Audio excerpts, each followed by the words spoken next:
Halo, kembali lagi di channel Rudi Hizkia.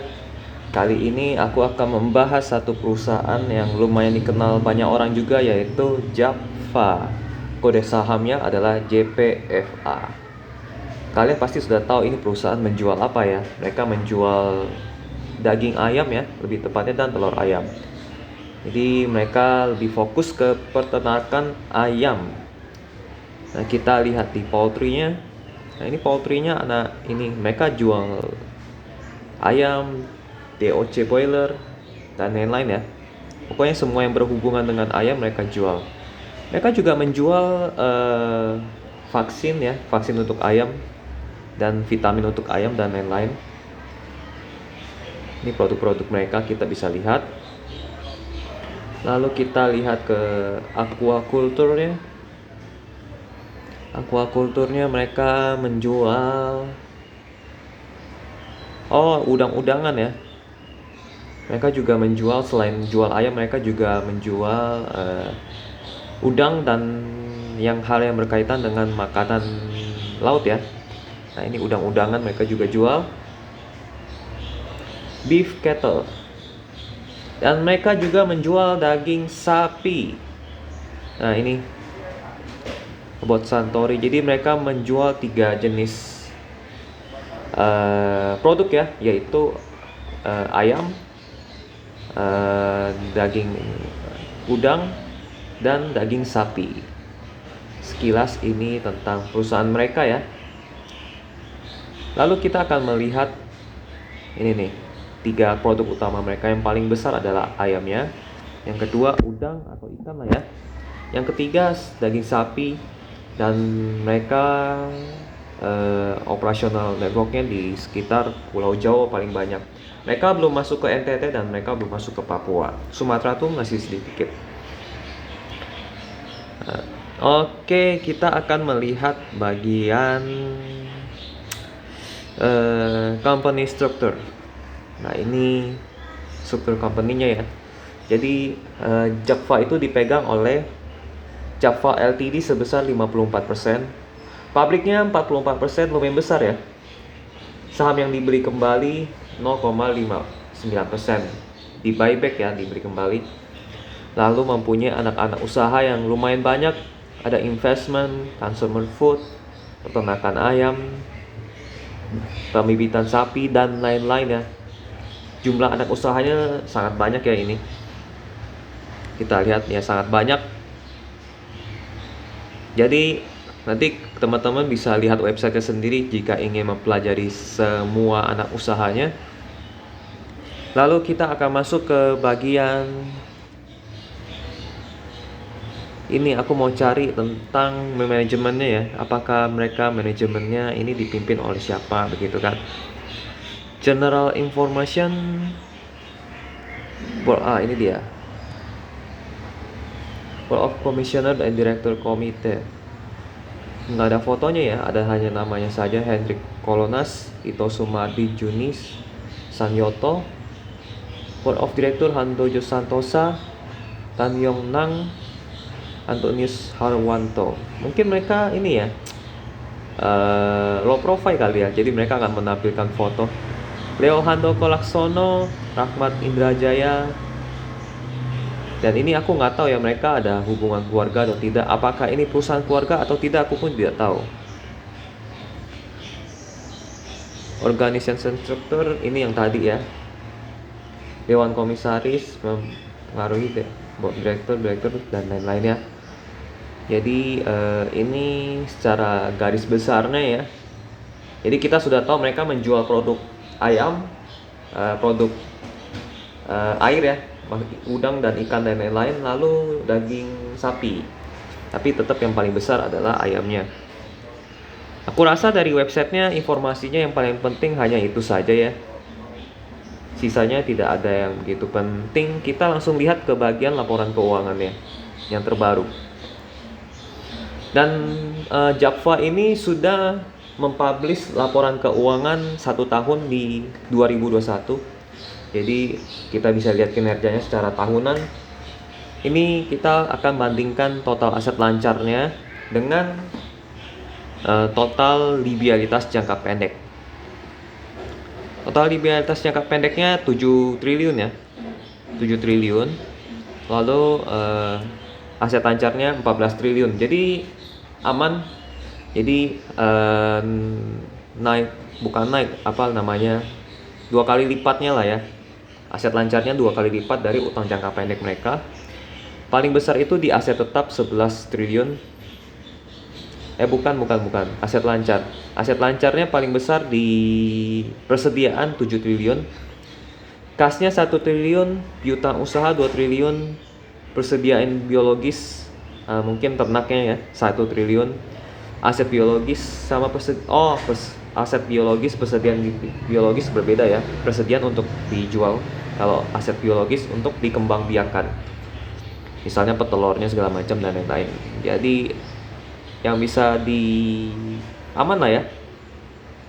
Terus mereka utang bank jangka pendek hanya 1,3 triliun. Sisanya yang bunga-bunga hanya itu saja ya. Bisa dibayar dengan kasnya mereka dan piutang usaha. Jadi masih ketutup, untuk jangka pendeknya masih aman. Utang jangka panjang mereka tidak ada ya. Utang bank jangka panjang ada ternyata 2,2 triliun. Ini bisa dibayar karena jangka panjang ya. Jadi bisa dibayar dicicil, jadi aman.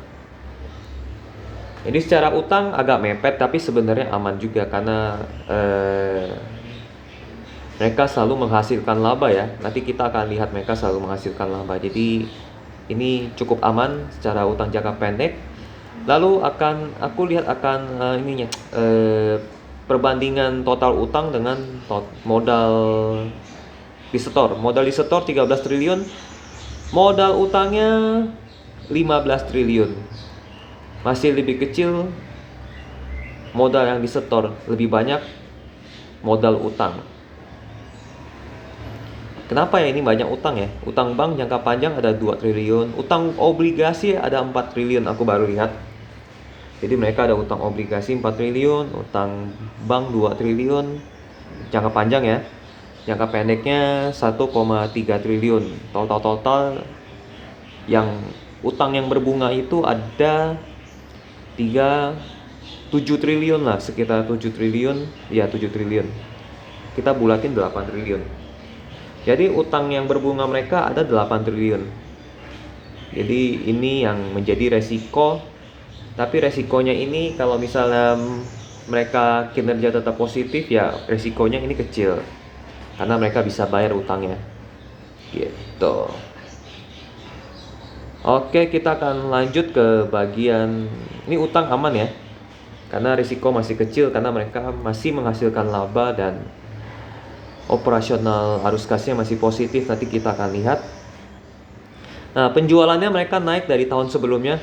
Di 2020 36 triliun, di 2021 44 triliun. Jadi naiknya lumayan banyak.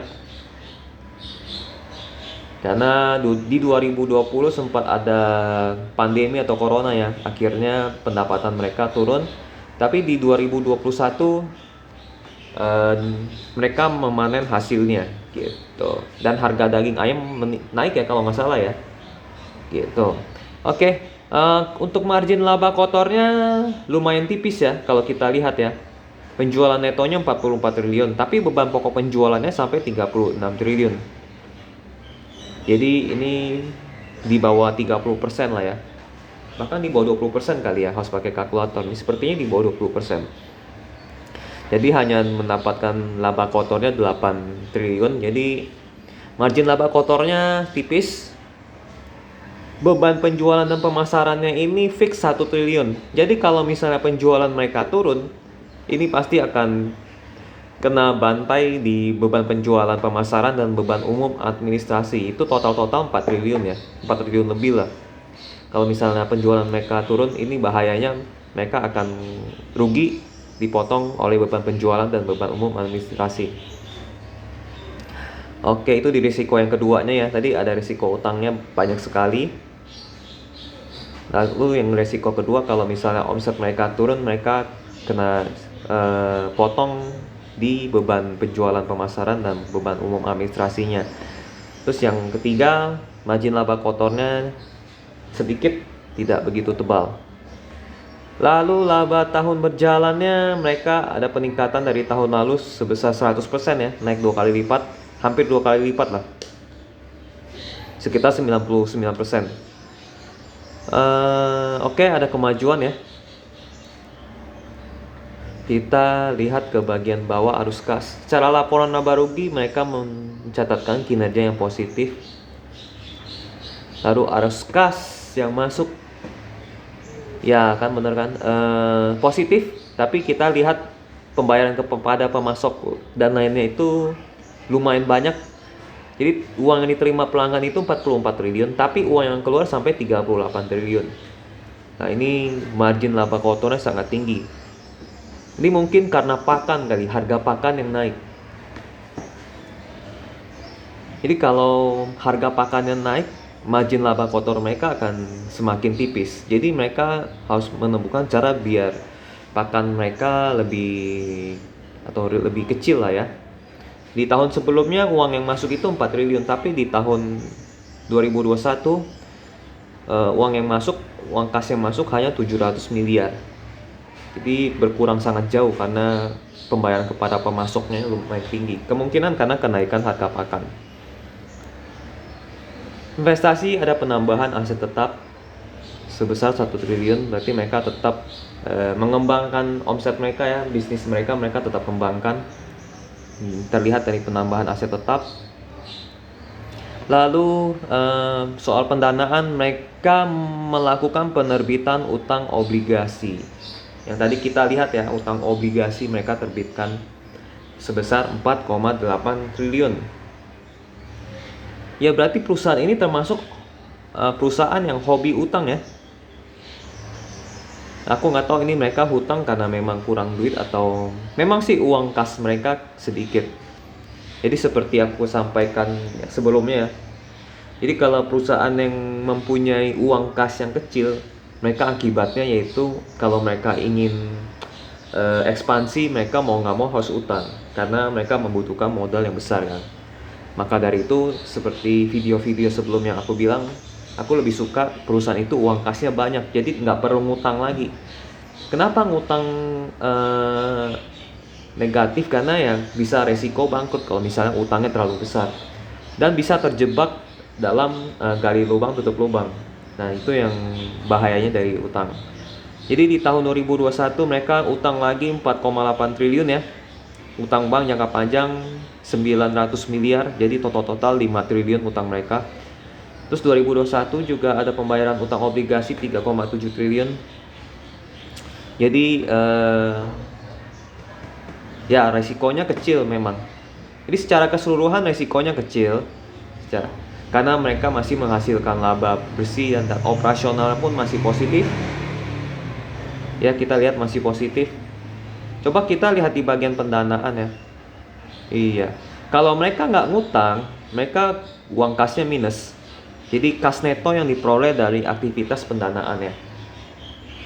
Atau kenaikan net, kita lihat di bagian kenaikan, penurunan atau kenaikan neto kas dan setara kas. Kalau mereka nggak utang obligasi, uang kas mereka akan minus sebesar 5 triliun. Uang kas mereka akan sebesar minus 5 triliun. Sementara uang kas mereka ada, tadi uang kas di mana ya? Oh, tadi di bawah ada sih. Di bawah ada. Uang kas mereka hanya tersisa, kas dan setara kas akhir tahun hanya tersedia 1 triliun. Nah, ini aku bilang kenapa uang kas itu penting. Jadi numpuk uang kas itu tidak salah, justru itu baik. Numpuk uang kas itu demi kebaikan perusahaan agar tidak terjebak dalam gali lubang tutup lubang gitu. Kalau mereka nggak utang, mereka minus kasnya lumayan banyak. Mereka sampai utang 4 triliun ya, 4,8 triliun. Jadi resiko nomor 1 mereka ada di utang. Nomor 2 harga pakan yang naik. Tadi kita lihat ya, ke pemasok pembayarannya lumayan tinggi nih, kemungkinan ini harga pakan ya. Jadi nomor 1 utangnya lumayan tinggi. Nomor 2 harga pakannya naik. Nomor 3 uang kas mereka sedikit. Jadi ini yang bisa menyebabkan Java ini bisa goyang gitu. Tapi aku rasa sih perusahaan ini kuat lah ya.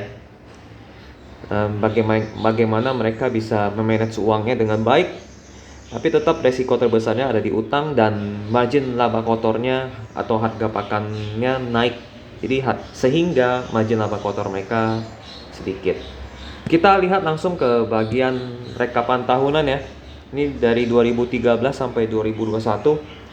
Ini 2021 sudah 1 tahun. Jadi semua angka di sini dikali 1 juta ya. Jadi hitungannya triliunan. Kalau dari sisi omset mengalami peningkatan ya. Di 2013 ada 21 triliun, tapi 2021 sudah menjadi 44 triliun. Omsetnya naik. Laba bersih 600 miliar, tapi di 2021 menjadi 2 triliun. 2 triliun itu mereka capai sebenarnya 2016 juga mereka sudah capai. Tapi kenapa di 2021 yang omsetnya 44 triliun hanya bisa mencetak laba bersih 2 triliun? Coba, kenapa? Karena itu tadi harga pakan atau pembayaran kepada pemasok lah. Itu mengakibatkan margin laba kotor mereka tipis hingga menggerus laba bersih mereka. Jadi cara laba bersih mereka tetap tinggi, mereka harus meningkatkan omset. Nah, bagaimana cara mereka meningkatkan omset sementara uang kas mereka kecil? Ya, mereka pinjam uang. Dan ini yang menjadi problem bagi Java ya. Jadi biar laba bersih Java ini terus meningkat, ya kan, mau nggak mau mereka harus meningkatkan omset. Mau nggak mau, karena margin laba kotornya kan naik. Margin laba kotor mereka sedikit dan harga pakannya naik. Jadi mau nggak mau mereka harus meningkatkan omset. Nah, untuk meningkatkan omset mereka butuh modal. Modalnya dari mana? Dari utang. Jadi kedepannya utang Java akan semakin besar ya. Karena mereka mempunyai target laba bersih harus naik, omset harus naik, dan mereka butuh modal. Dari mana? Sementara uang kas mereka kecil, dari utang. Jadi kedepannya utang Java akan semakin tinggi nih. Dan karena harga pakan makin tinggi dan marginnya makin tipis, ya kan, mau nggak mau mereka harus utang lagi untuk ekspansi agar laporan keuangannya bagus, laba bersihnya naik, nah, omsetnya naik, ya mereka harus utang gitu. Kas operasionalnya positif, tapi digerus oleh harga pakan yang naik ya. Lalu ekuitasnya kita lihat naik terus ya tiap tahun ya. Jadi kalau kita beli saham sebenarnya beli ekuitasnya. Jadi kalau ekuitasnya naik setiap tahun itu artinya bagus. Tapi kan satu perusahaan itu ada risikonya.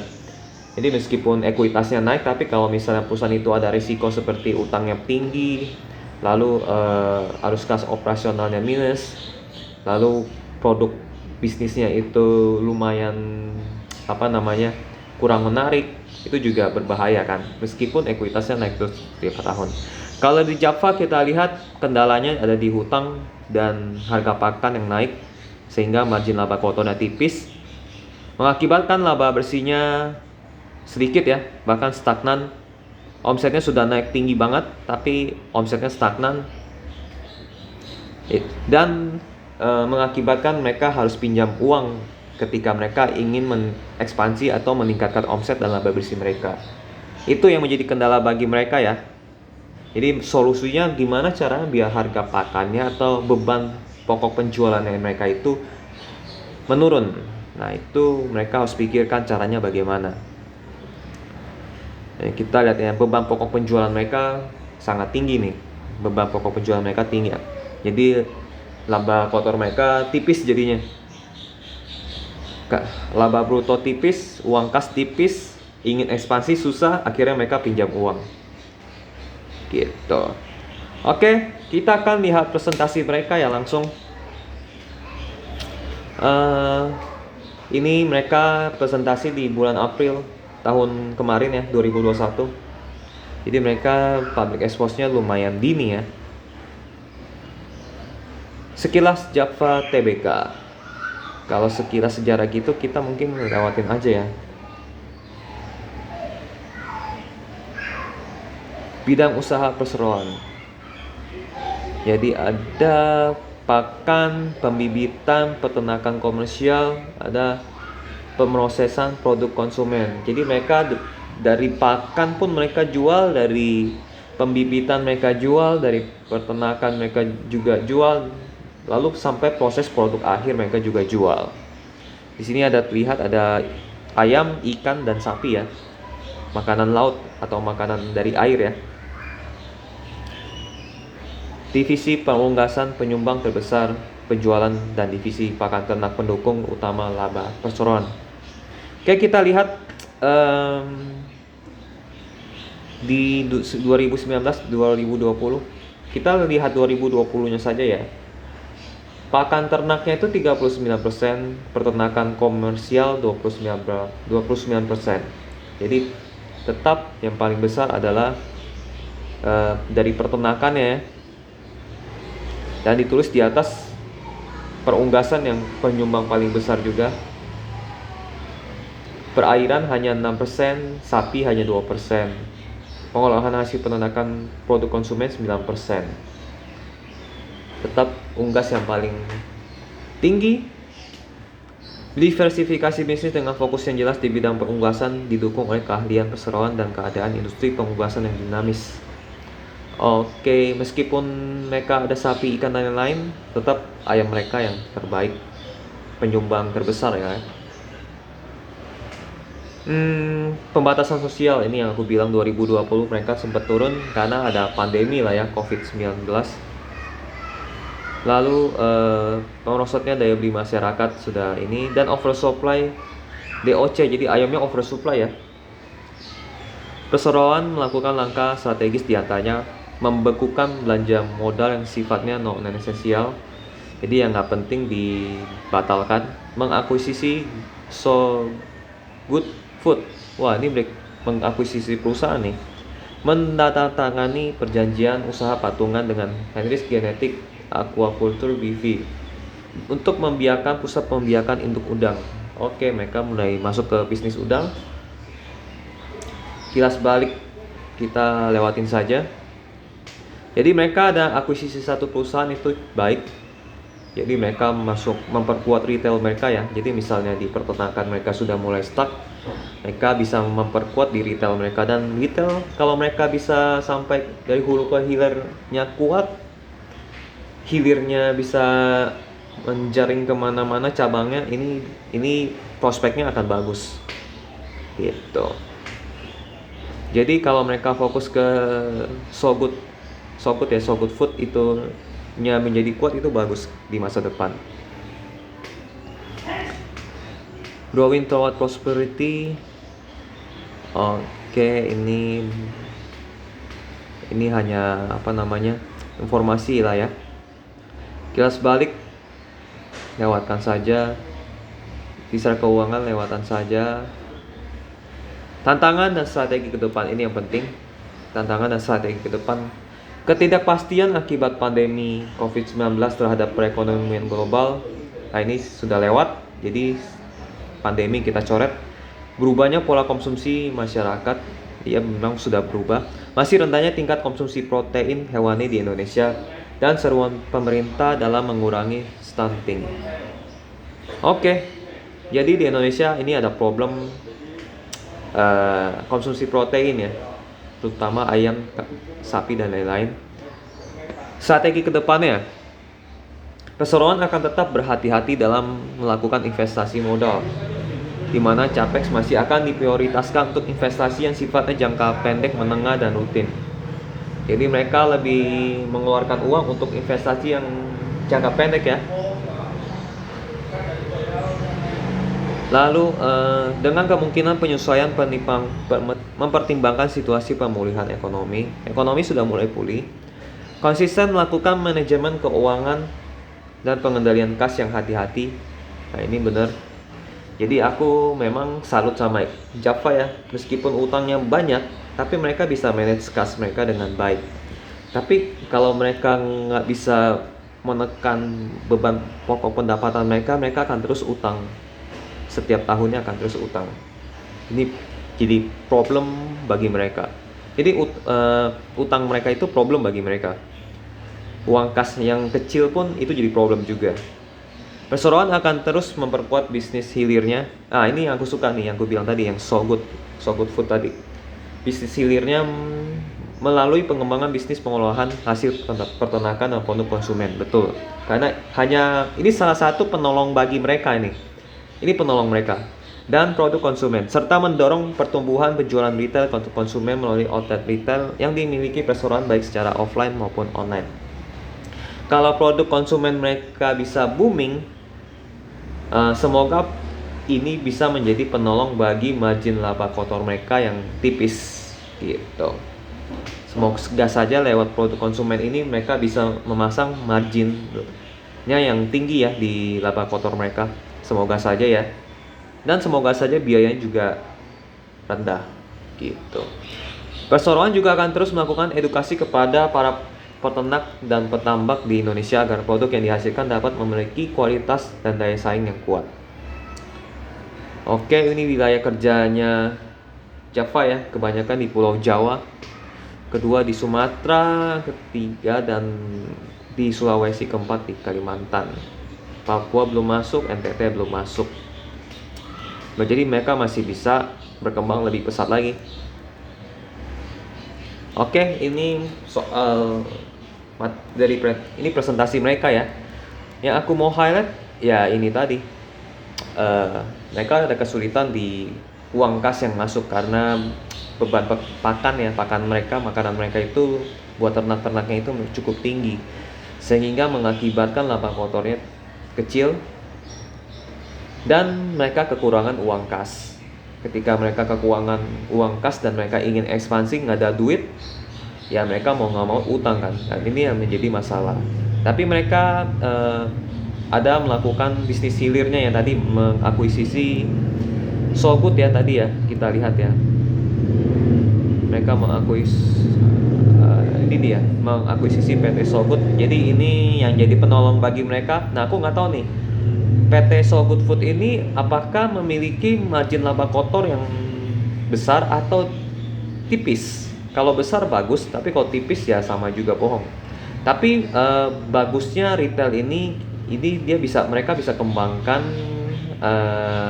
distribusi mereka ke seluruh Indonesia, bahkan bisa ekspor ke luar negeri daging-dagingnya. Itu pun kalau mereka bisa ekspor ya. Nah, jadi penolong mereka ini di bisnis hilir mereka agar margin laba kotor mereka bisa meningkat gitu. Kita akan melihat pertanyaan, tapi sebelum masuk pertanyaan kita lihat berita-berita dulu ya. Berita terakhir dari Java ya. Cuekin saja bagian rekomendasi, karena rekomendasi kadang-kadang suka menyesatkan juga. Dibayangin tekanan margin. Nah, ini yang aku bilang kan, margin laba kotor mereka tipis karena beban pokok mereka naik. Kita lihat beban pokok mereka itu diakibatkan sepanjang 2021 gross profit margin mengalami tekanan akibat kenaikan biaya raw material, khususnya harga bungkil kedelai. Terlebih masih ada isunya kelebihan suplai bungkil kedelai di luar dan juga shipping cost yang tinggi mengakibatkan GPM tertekan. Oke. Pakannya tinggi, shipping cost-nya naik. Benar, karena pelayaran kapal-kapalnya lagi kosong. Harga kapal lagi naik. Nah, ini yang mengakibatkan margin mereka menjadi menipis.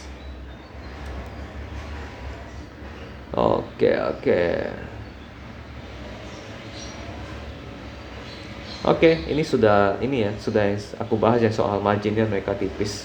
Ini penyebab mereka utang ya karena ini nih. Kenapa mereka utang ya? Karena gara-gara ini. Kalau mereka bisa menyelesaikan margin mereka ini, mereka menjadi perusahaan yang kuat di kedepannya nanti. Tapi kita berharap kalau yang So Good Foodnya ini mereka bisa ini produk So Good-nya nih.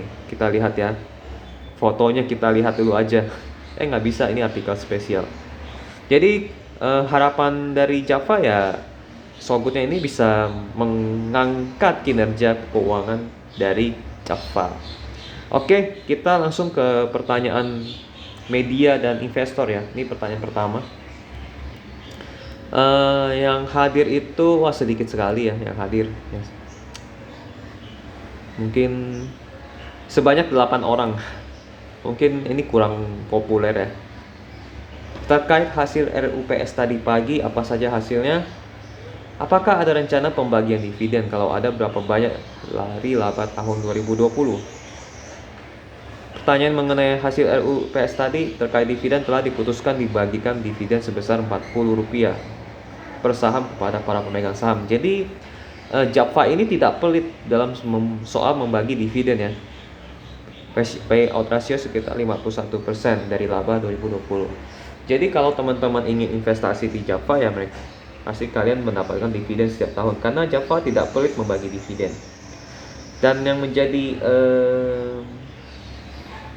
masalah adalah ketika utang Japfa masih tinggi, kenapa Japfa masih membagikan dividen yang lumayan tinggi? Alangkah baiknya kalau Japfa membagikan dividen itu kecil. Jadi mereka harus kumpulin uang kasnya dulu lebih banyak dan membayar hutang-hutang mereka lebih dulu agar resiko bangkrut mereka lebih kecil. Jadi nggak masalah harusnya kalau Japfa ini menahan tidak untuk membagikan dividen atau mengurangi nilai dividen mereka. Ini lebih baik untuk jangka panjang mereka. Lalu target pendapatan perusahaan di tahun lalu turun sekitar 4% dan laba bersih turun sekitar 48%. Kalau boleh tahu bagaimana target pertumbuhan pendapatan dan laba bersih di tahun ini, di tahun 2021 ya maksudnya masing-masing berapa banyak, serta upaya apa yang dilakukan untuk mencapai target tersebut. Apa saja rencana ekspansi Japfa di tahun 2021. Oke. Tahun 2021 tadi kita lihat mereka sudah mencapai target ya. Di FIT kita akan membangun beberapa fasilitas penampungan bahan baku berupa silo, gudang, dan pembangunan corn dryer di Palu. Dan pembangunan tambahan rumah potong ayam dan cold storage di sektor ayam komersial akan dibangun.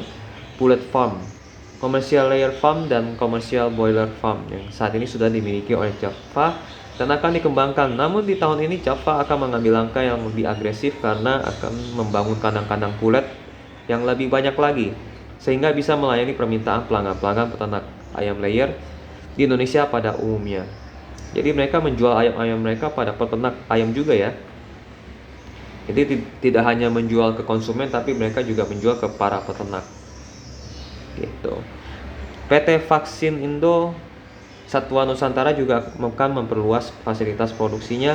Demikian juga aquaculture juga akan memperluas fasilitas produksinya. Breeding farm maupun retail shop juga akan menjual daging produksi Japfa. Jadi di tahun 2021 pasti akan meningkat omsetnya ya. Dan memang terbukti tadi kita lihat laporan keuangannya meningkat.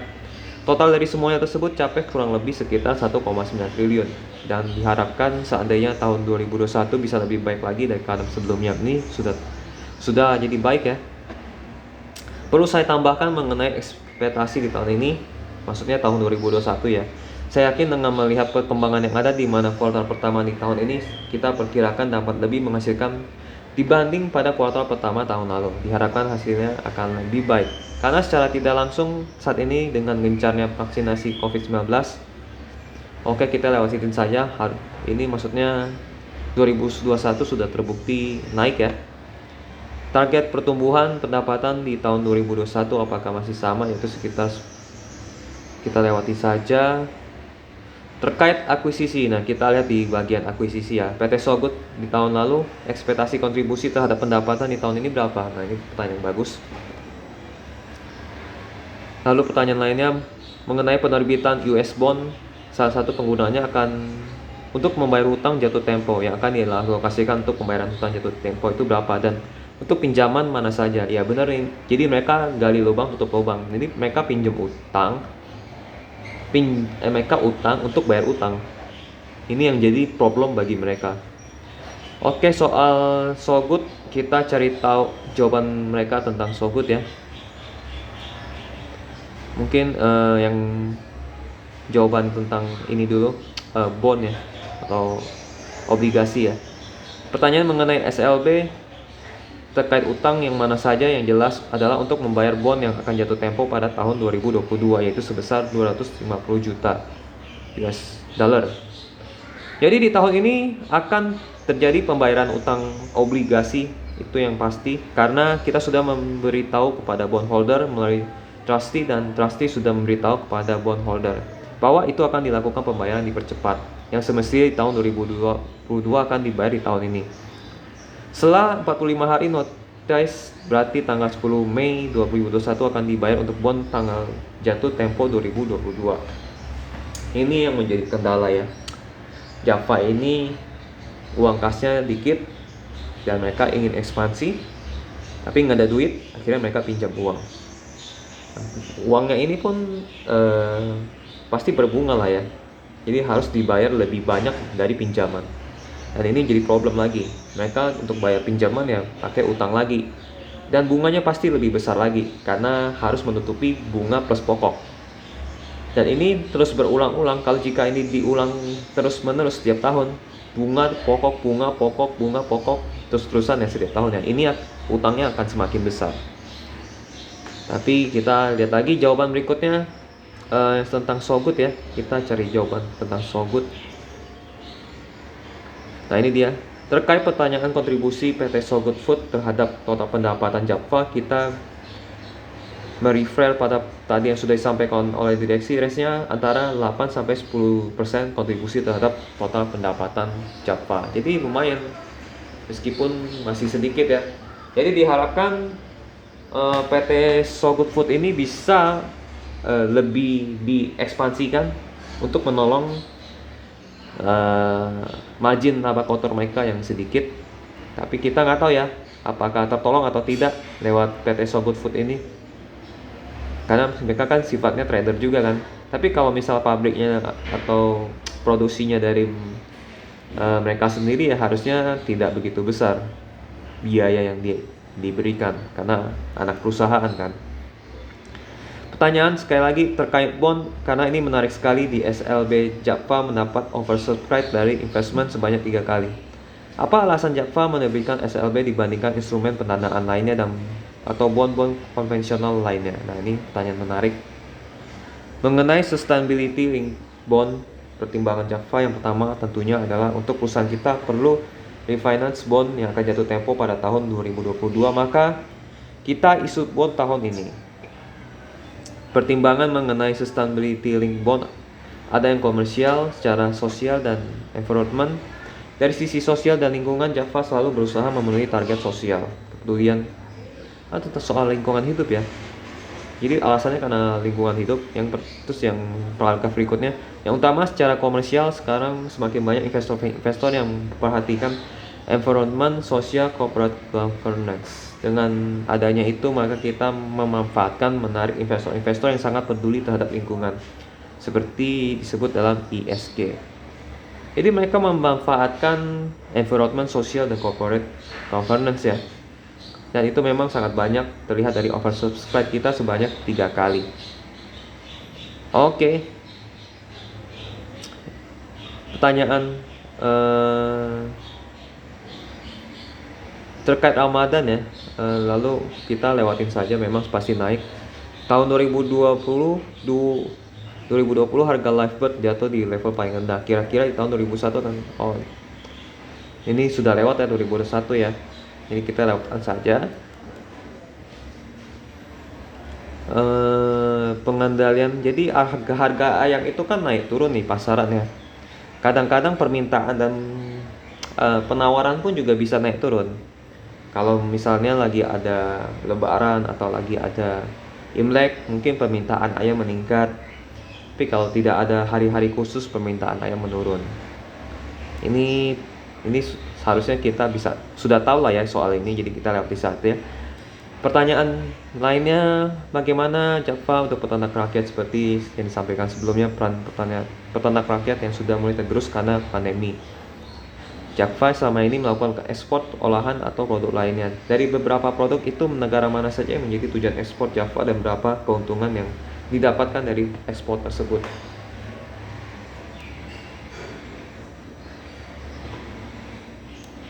Yang ini kita lihat dulu ya. Jadi peran peternak rakyat ya, seperti yang sudah disampaikan, keadaan krisis menyebabkan peternak tertekan yang terjadi sejak tahun 2019. Jadi peternak ayam ini mengalami kerugian ya, karena harga ayamnya turun, harga pakannya naik, dan mereka sengsara. Terkait sikap Java terhadap peternak yang berdampak jatuh bangkrut, Java selama ini ada program kemitraan dengan peternak dalam pemeliharaan ayam.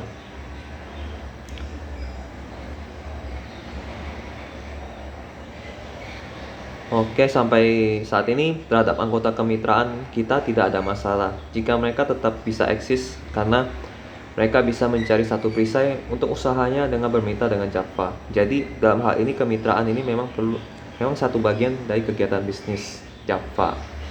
Jadi Java mereka mengklaim membantu mitra-mitra mereka yang peternak ya. Oke, terus jawaban lainnya soal yang ekspor tadi.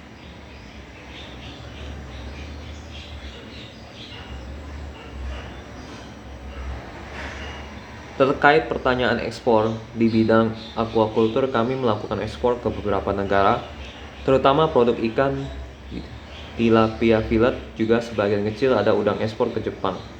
Ikan tilapia fillet kita ekspor sebelum pandemi ke 14 negara terutama Amerika. Pada saat pandemi mulai terjadi di tahun lalu kira-kira bulan April, maksudnya 2020 ya, ada beberapa negara yang melakukan lockdown sehingga ekspor yang tidak bisa dilakukan. Namun demikian pada kira-kira kuartal 3 dan kuartal 4 tahun 2020, permintaan ekspor melonjak kembali. Untuk itu bisa kita lihat bahwa ekspor kami khususnya di bidang aquaculture tahun 2019 dibanding 2020 hampir tidak ada penurunan. Bahkan kalau boleh saya katakan kurang lebih sama. Artinya meskipun kita kehilangan kesempatan ekspor di kuartal 2, tetap bisa dikejar di kuartal 3 dan 4. Terutama filet ikan tilapia di Amerika sangat diminati karena menurut informasi kualitas daging ikan filet kita ini kita budayakan di Sumatera Utara itu termasuk yang terbaik di dunia. Hal ini akan terus diupayakan untuk peningkatan dari sisi volumenya. Sampai saat ini pun berita baiknya bahwa permintaan sampai dengan akhir tahun 2021 juga masih baik. Oke. Kalau dihitung dari sisi kinerja ekspor dikaitkan dengan masalah keuntungannya, karena ini adalah bisnis terintegrasi mulai dari pakan, benih sampai proses merupakan satu kesatuan bisnis.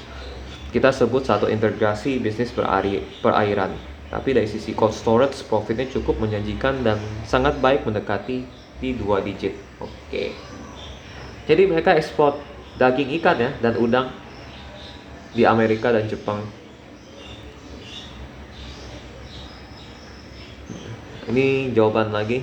Pada divisi, ini pertanyaan apa nih? Breeding ya? Vaksin ya? Ini pertanyaannya yang tapi kita baca aja ya. Pada divisi di Animal Health memang merupakan bagian dari Poultry Group di Java. Kami satu integrated dari feed sampai budidaya dan breeding. Budidaya dan baik breeding maupun budidaya juga tentunya tantangannya banyak dengan penyakit. Kami di grup melakukan penelitian untuk mengembangkan vaksin yang cocok. Kami juga memonitor dengan negara tetangga di mana Java berada, misalnya Vietnam dan India. Saat ini kami terintegrasi pada 10 negara sementara 9 negara yang aktif. Saat ini terdapat permintaan dari negara-negara pecahan Uni Soviet seperti Kazakhstan, Uzbekistan, dan mengalami masalah flu burung. Kami sedang proses registrasi vaksin di Uzbekistan, Filipina, dan di Arab Saudi juga untuk bisa ekspor vaksin agar bisnis animal health ini berkembang sesuai yang diharapkan. Jadi mereka juga ekspor vaksin ya, vaksin untuk peternakan ya. Jadi selain ekspor ternaknya, mereka juga ekspor vaksinnya juga. Ini pertanyaan sudah selesai. Jadi dari pertanyaan-pertanyaan ini kita bisa mendapatkan kesimpulan ya. Tapi aku akan buka file ini. Jadi kesimpulannya secara keseluruhan bisnis ini masih berjalan cukup baik. Masih berjalan baik lah ya. Dan sampai saat ini pun mereka masih berjalan dengan baik. Tapi yang menjadi resiko yaitu harga pakan yang naik atau harga bahan baku naik mengerus margin laba kotor mereka. Margin laba kotor mereka jadi tipis ya. Tapi dari tahun 2020 pun margin mereka tetap tipis. Tapi kalau kita lihat ini, mereka tipisnya dari tahun berapa tuh? Dari tahun 2017 ya. ya kan, dari 17 tipis, jadi laba bersihnya turun, terus naik lagi, turun lagi.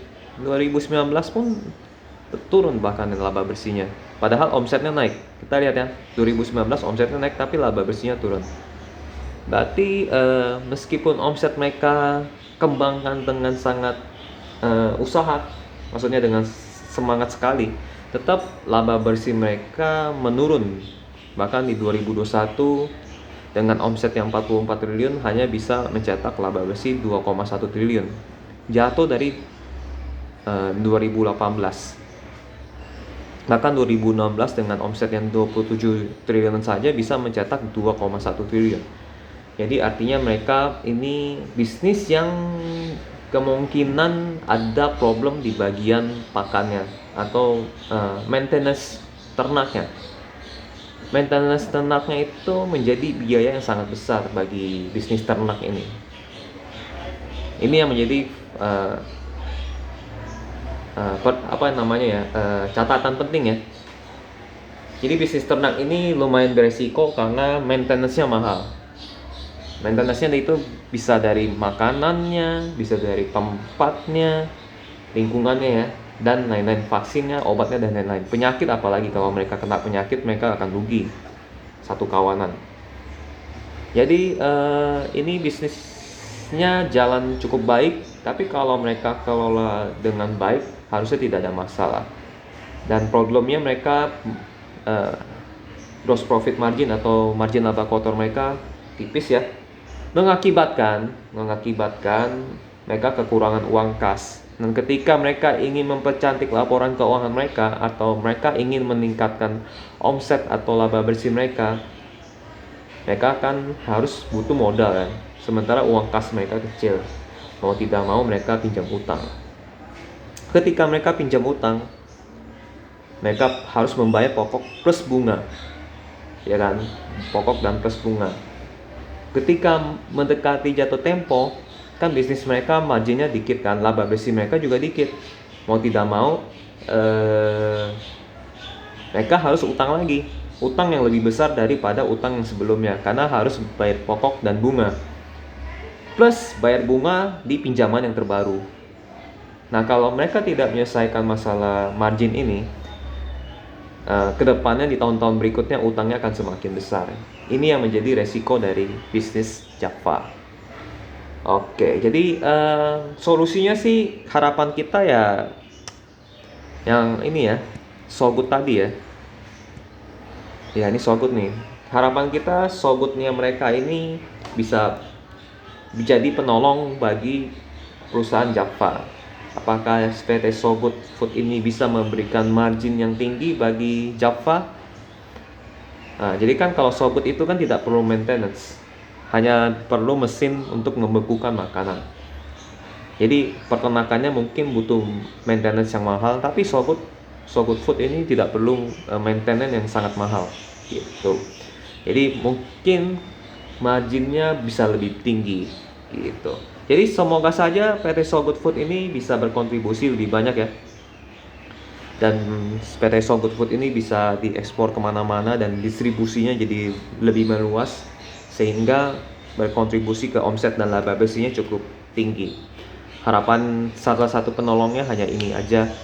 Jadi sekian tentang Japfa ya. Kalau teman-teman ada pengen koreksi, ada informasi yang salah atau ingin menambah informasi yang kurang, boleh tambah di kolom komentar. Boleh juga dislike dan like. Dan juga kalau bagi teman-teman ingin request analisa saham lainnya, kalian juga boleh tulis di kolom komentar. Sekian video tentang pembahasan perusahaan Japfa.